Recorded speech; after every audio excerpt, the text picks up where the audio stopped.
Psalm 36, let's read the 12 verses of this psalm. Psalm 36, it says, "The transgression of the wicked saith within my heart that there is no fear of God before his eyes. For he flattereth himself in his own eyes until his iniquity be found to be hateful. The words of his mouth are iniquity and deceit. He hath left off to be wise and to do good.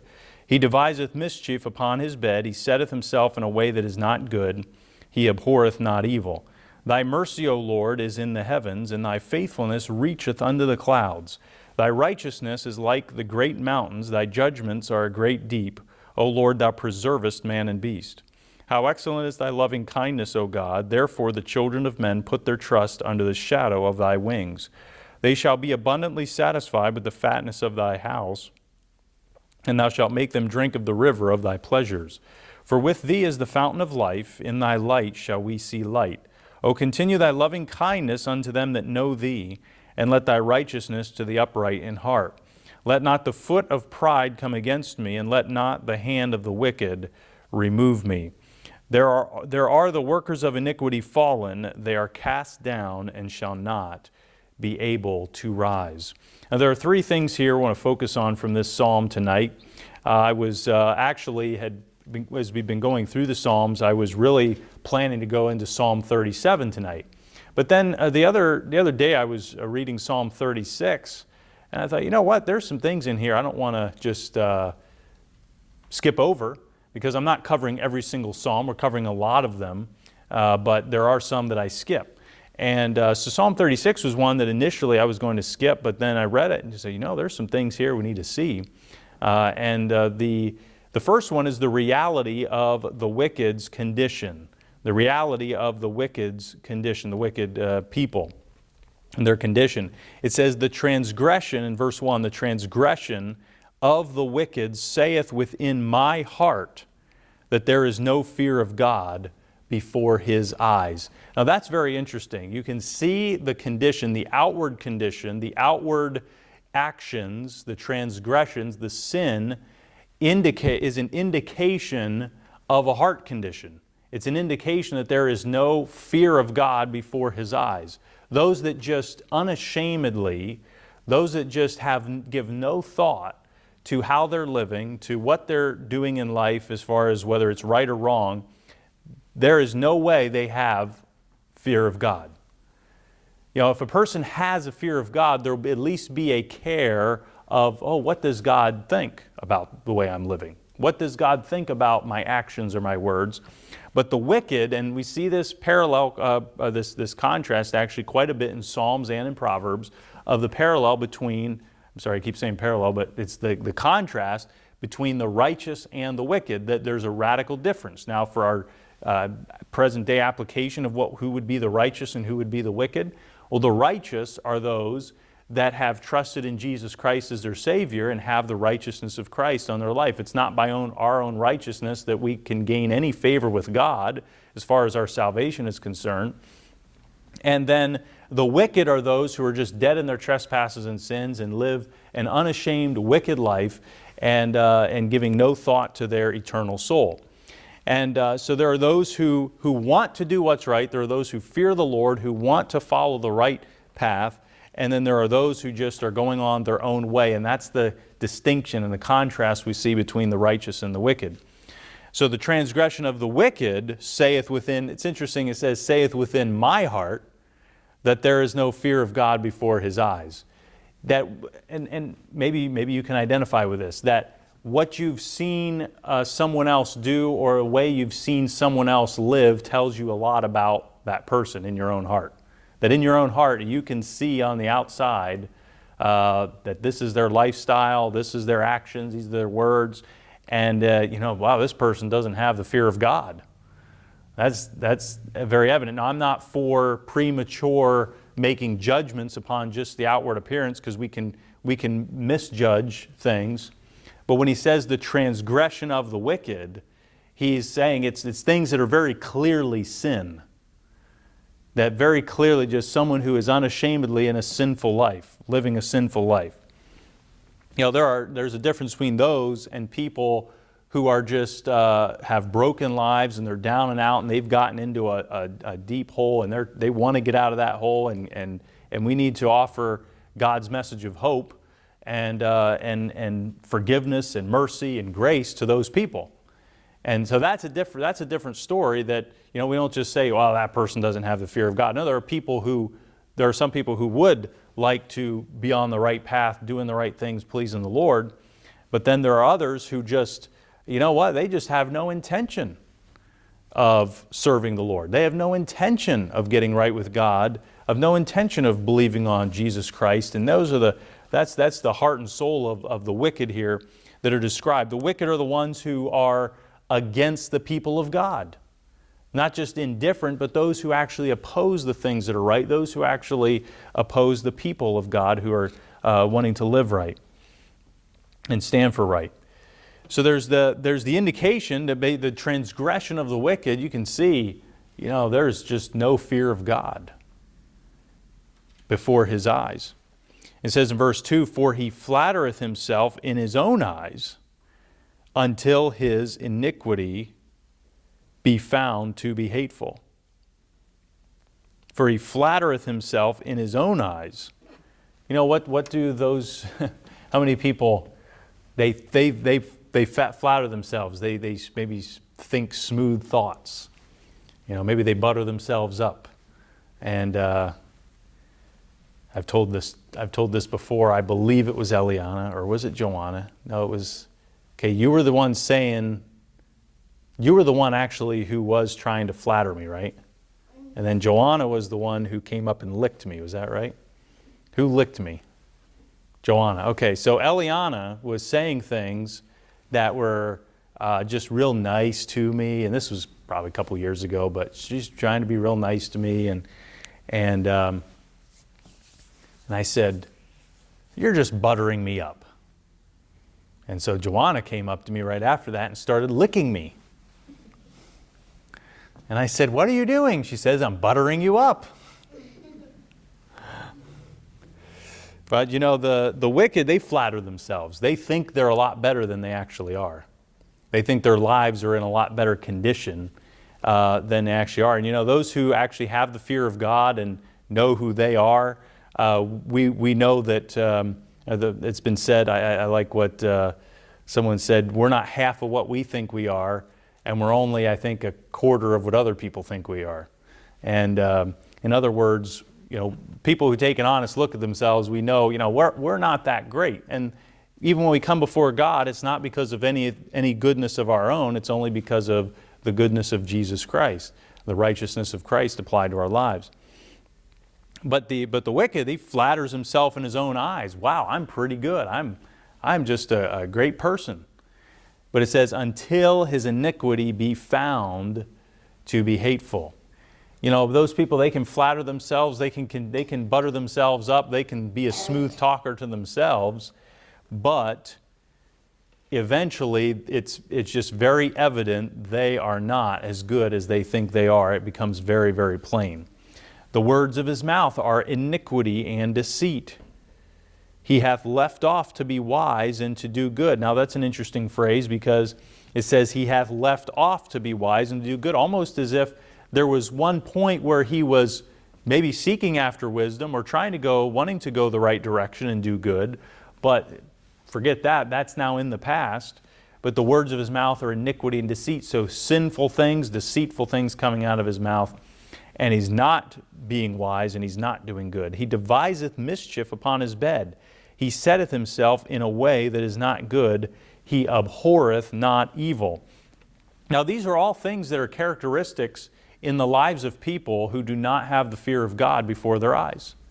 When, it's interesting when it says he abhorreth not evil.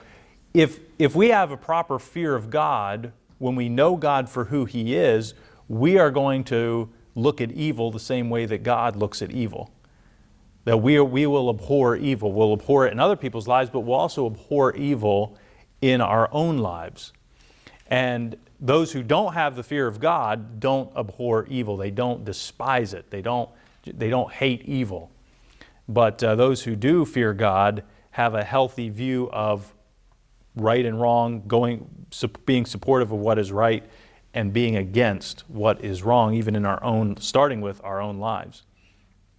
And so there's the the reality of the condition of the wicked, and deviseth mischief upon his bed. It's just these people are consumed with sin, with mischief, with causing problems, doing evil. It says he setteth himself in a way that is not good. That's the direction he's facing. That's the direction he's going. And that is those who are the wicked. Those are the ones who have no fear of God before their eyes. But even in the face of the wicked, when David was confronted by the wicked, the reality of the wicked and their condition, the thing that he often does is sets his sights back on God. When people spend all their time just being obsessed with other people, getting their eyes too much on other people, it's not a healthy thing. Because the fact is, until Christ sets up his kingdom and sets up, and then even after that, the New Jerusalem, until all that happens at the very end, there's going to be wicked on the earth. There are going to be wicked people. There's no getting around it. And so while those who may want to see right done, those who want to see God's will done in this earth, see people live holy lives, there are going to be the wicked. As a matter of fact, the Antichrist is called the man of sin. I mean, that's just who he is. He's the embodiment of evil. And that's still to come in the future. And so, what is the answer to that? I mean, what do you do in the face of the wicked? Just become more and more obsessed with the wicked? There are some people, they have the right position. They have the right ideas. They have their eyes open and they see what's going on in this world. But yet, they're hindering themselves, in some ways handicapping themselves, if they just keep their focus constantly on what the wicked are doing. Because the fact is, you'd have something to keep you busy 24/7 if all you do is get obsessed with what the wicked are doing. I mean, that'd be a full-time job. And that's why I get tired, even from if you want to say from a political sense, of some of these conservative news websites. Because, I mean, all they're doing is, it's not that I disagree with a lot of their positions, it's all about what the other side is doing. Oh, look at the evil, look at this, and there's always some new thing to get outraged about. And you know what? It's just not a healthy thing to live life outraged. You know what? We should abhor evil, we should stand for what is right, but it's not a healthy thing to live life outraged. It's like that bumper sticker that I've seen a few times now, but first time I saw it was probably 10 years ago. If you aren't outraged, you aren't paying attention. In other words, if you're paying attention to what's going on in the world, you're going to be outraged. And I'm thinking, that's a sad existence to just live outraged. David did not live outraged.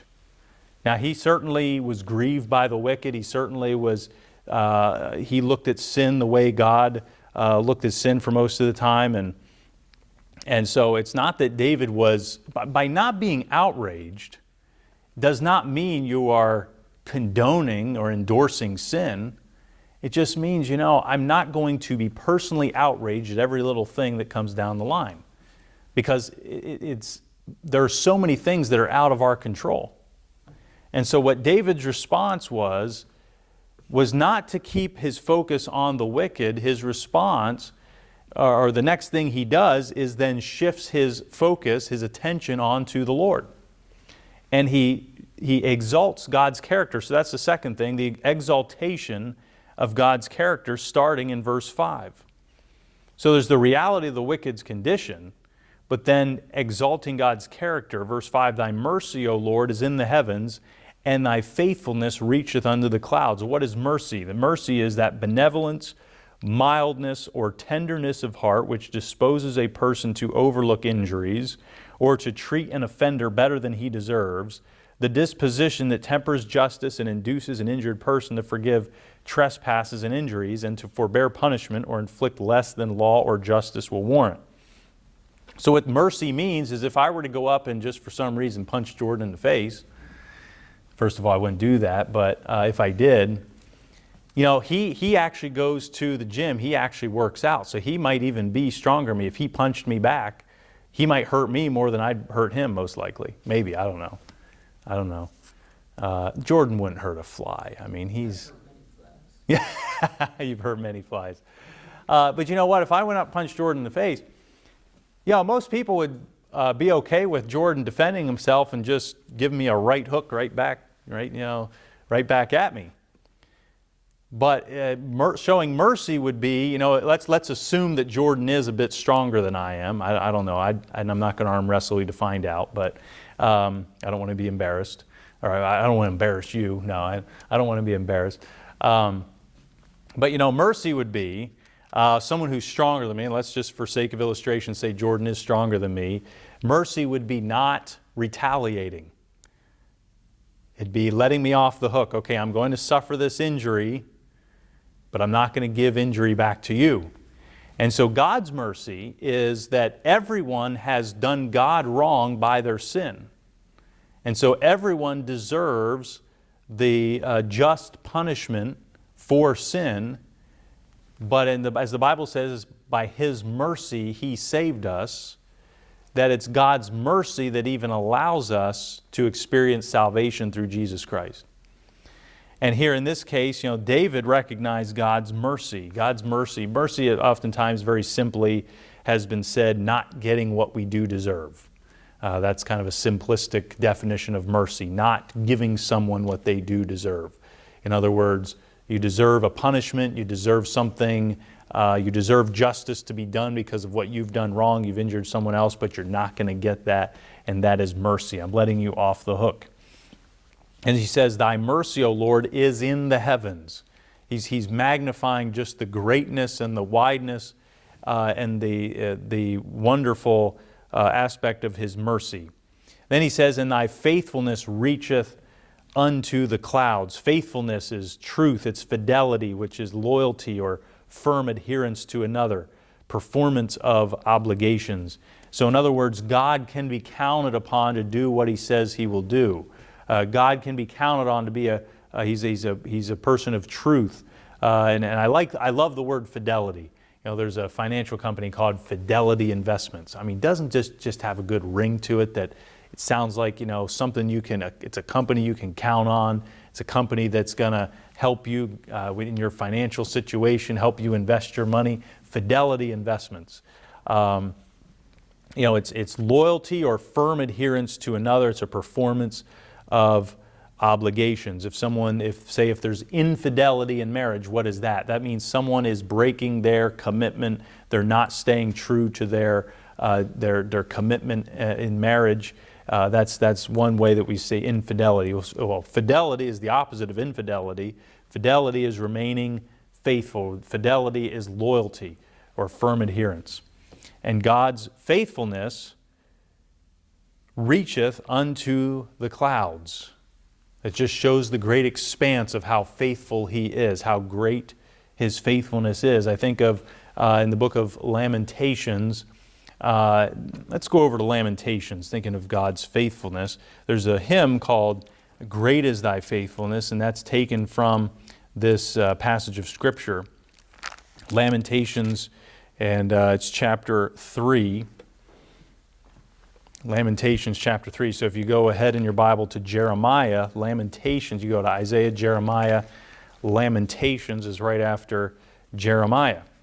And it's called Lamentations because their land was in captivity and destroyed, and Jerusalem was in just a horrible state with the destruction that came upon Jerusalem.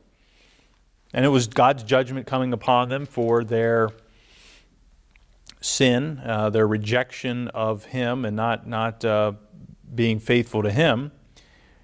And so Lamentations being here, this was Jeremiah who was lamenting the condition, the prophet Jeremiah, known as the weeping prophet. And he's lamenting the situation of Jerusalem, but then he says, actually let's go to verse 18. And I said, My strength and my hope is perished from the Lord. Remembering mine affliction and my misery, the wormwood and the gall, My soul hath them still in remembrance. It is humbled in me. This I recall to my mind, therefore have I hope. It is of the Lord's mercies that we are not consumed, because His compassions fail not. So he's lamenting just how bad things are, but the fact is he's recognizing, it could be a lot worse.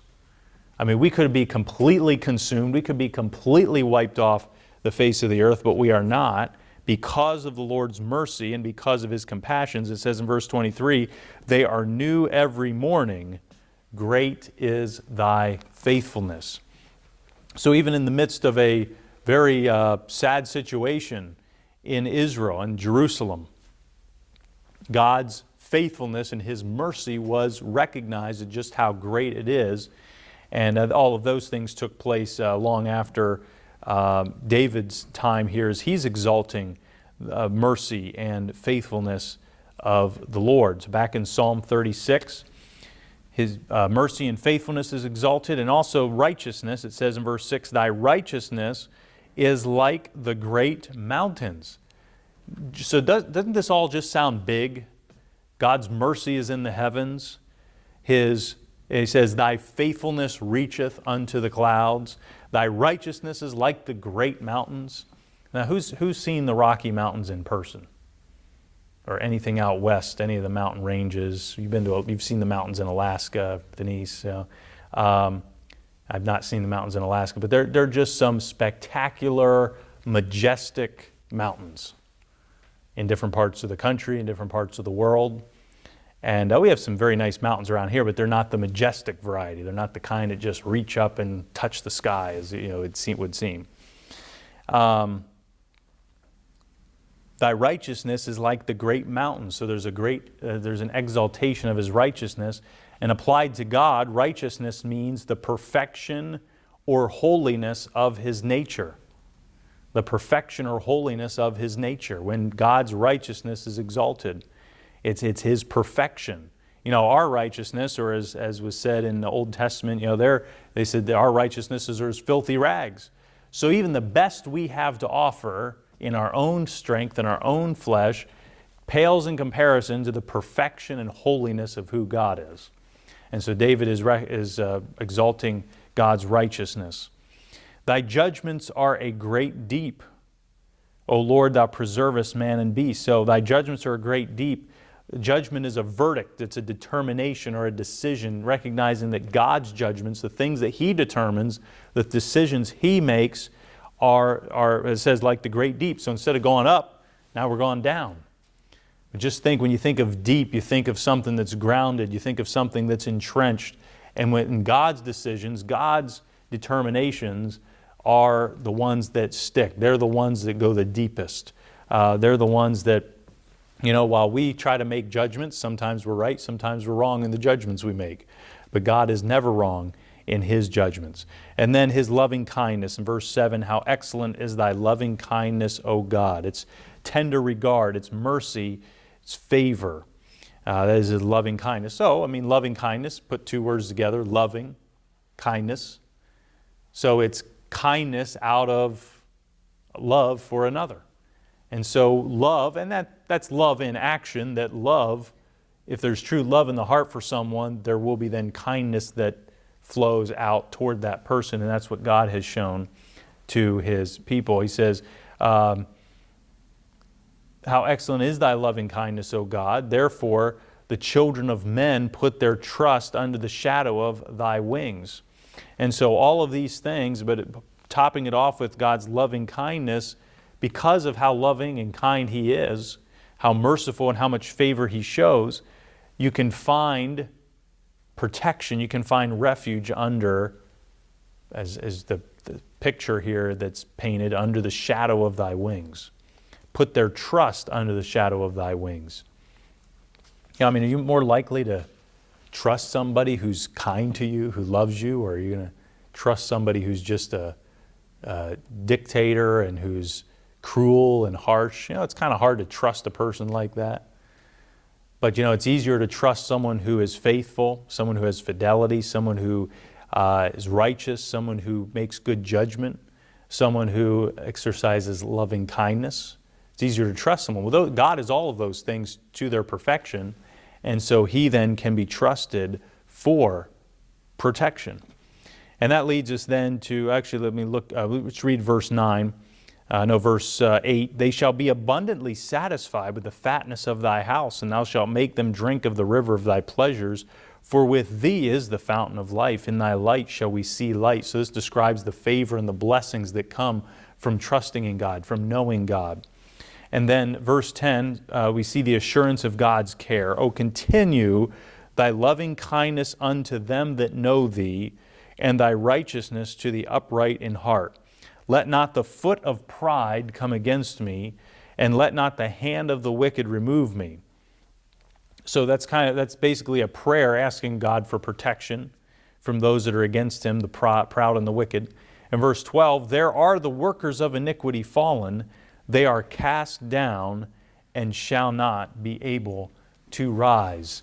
And the pattern we see in many of David's Psalms is, here's the problem he's having with the wicked, here's his recognition of who God is and how great He is, some element of His character, something that He's done, and then there's the wrapping it up of the psalm by declaring his testimony of him trusting in the Lord and God's deliverance from the wicked, those that were after him, those that were opposed to him.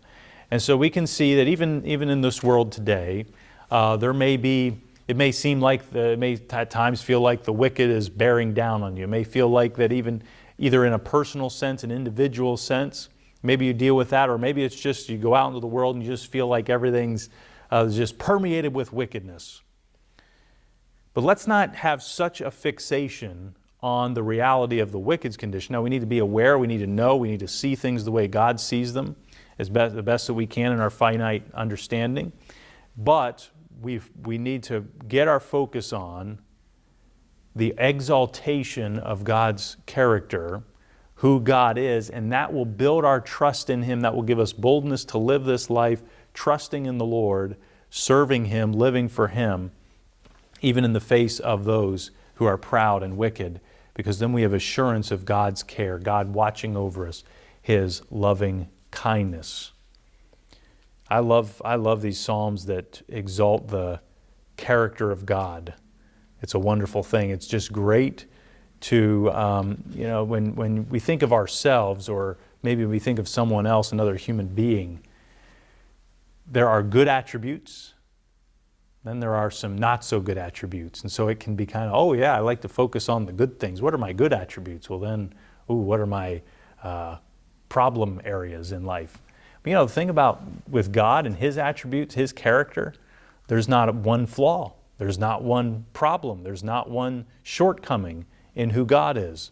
And so that's a great thing to focus on. And the better we get to know God, the more we know of His character, His attributes, then the more, and if we have the fear of God that we should, and we want to be like Christ, want to be like Him, then we can look at God's attributes, and those things can rub off on us, that God can then work in our lives, that our lives would then better reflect the character of God. And whatever problem, whatever situation you're going through, you can see who God is, trust in His care, look to Him for protection and help.